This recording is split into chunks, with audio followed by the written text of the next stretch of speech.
Now, I was in a training camp with Hitch, and I love Hitch. I thought he was an incredible coach where I think one of their players got ran in St. Louis, and I was there on a PTO, and he essentially was like, hey, we didn't bring you here to score goals. When I was on the bench, and then the next shift I went over and fought Bickle. I'm like, maybe I could get one more per diem pack. Maybe give me a fucking AHL deal or something if I go over and eat a couple from Bickle. Yeah. It was all worth it. And I'll tell you this, the Coke and booze did a lot more damage to my brain than the fighting did.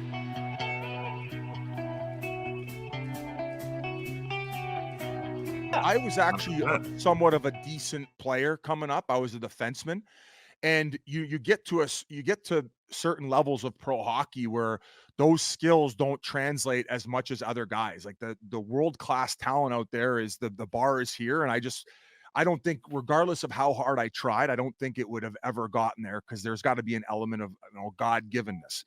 So I'll never forget when I was a D-man, the last time I got called up to Wilkes-Barre was in the third year of my entry-level deal, and I was fourth line left wing on the board. I'd never played forward in my life. Never. Yeah. And no one told me. No one came in the locker room and said, hey, wink, wink, nudge, nudge. I remember looking at it and being like, damn, like I kind of guess, like, what does a fourth liner do who's going to play limited minutes? How do you make an impact? It was against the Philadelphia Phantoms. I went out there. I challenged their tough guy. Thank God he said no. I forget buddy, I forget who it was at the time, but if you go look at that Phantoms lineup, and it might have been Gratton, Josh Gratton. Right. Yeah. And fucking that would have sucked. He would have pumped my eyes shut, right?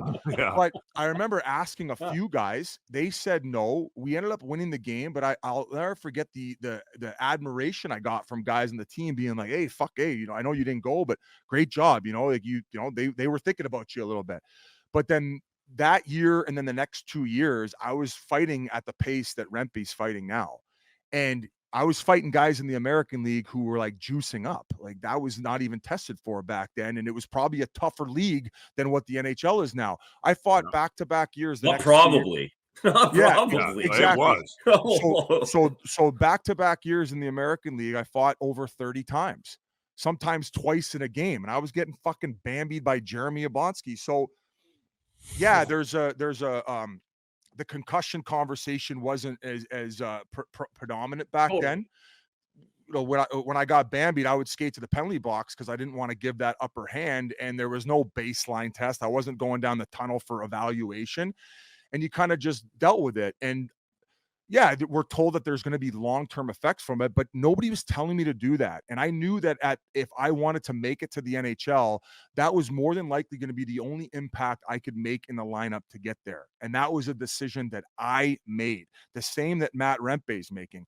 But that's also not saying that, like, I use the example of Tom Wilson. Well, Tom Wilson wasn't putting up the points he was putting when he first entered the National Hockey League. He had to be a disruptor with his physical play.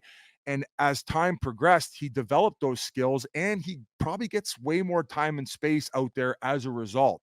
So sure. I don't think this is the ceiling for Matt Rempe, because he could still go develop his skills with the size that he has.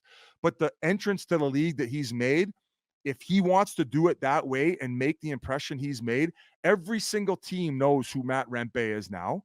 Yeah. He's getting his name chanted at MSG. And if this turns into a 3-4 year NHL career at worst, I think in the end, he's going to look back and say, you know what, I don't really give a flying fuck about what some media members thought about, my health. It was worth it. Yeah. It was all worth it. And I'll tell you this, the Coke and booze did a lot more damage to my brain than the fighting did. And I would recommend that anybody probably lay off that more so than they would fighting in the end. And that's kind of how I feel about it. And that's where I'm at. And I also have talked to some scientists about the testing that they do in order to correlate the fighting and the concussions to long-term brain damage. there's a bit of an argument to be had there, although it is a polarizing subject to combat. And I don't feel a lot of people are willing to stand in the ring to go against that thinking. There is a level of correlation. Some of the people that I've talked to who are neutral scientists who research this stuff, they will say sometimes when these studies come out where the correlation is attached, that they say that they're not going in with a non-biased perspective. They're essentially telling somebody that this person has sustained concussions, and where they look on the graphs, where it can get dicey with the premeditated notion that they know that this person has dealt with concussions, they will automatically go to checking off that correlation side because they're aware. Whereas if they were going into the study based on the graphs they're able to look at, it would be that's kind of a gray area. So they found when they were giving the scientists and the people going in with no premeditated thought as to what God, I'm butchering this, premeditated notion as to what this person had been through, preconceived, excuse me, I'm French Canadian, I struggle with the big words sometimes. I smoked a lot of weed too, so that too, and it doesn't help. Go back to the booze. But they found that they weren't as staggering results, where in fact that there were no correlation when they weren't given the information beforehand. So I'm not standing here with a tiki torch saying there's no correlation. I just think that there's a greater discussion to be had. And also some of the pushback that he mentioned is if you look into some of these people trying to combat it and go against it, sometimes these people being funded by certain organizations, there's also some bias where they're gaining personal benefit to where the correlation benefits them. Mm-hmm. So I would like there to be more reasonable discussion around it. I'm not, just like my political views, I'm not one way in this, like there is no correlation. Mm-hmm. I'm more as like, let's get to a round table and have a reasonable discussion about it to know if like this is as bad and the fear mongering as much as like 4 fights in 7 games. It's like, is this really going to put him in a fucking wheelchair at 50 years old where you got to feed him in a tube? Right. Yeah. I don't know. So that's and it's his decision too. And ultimately, it's nobody's decision.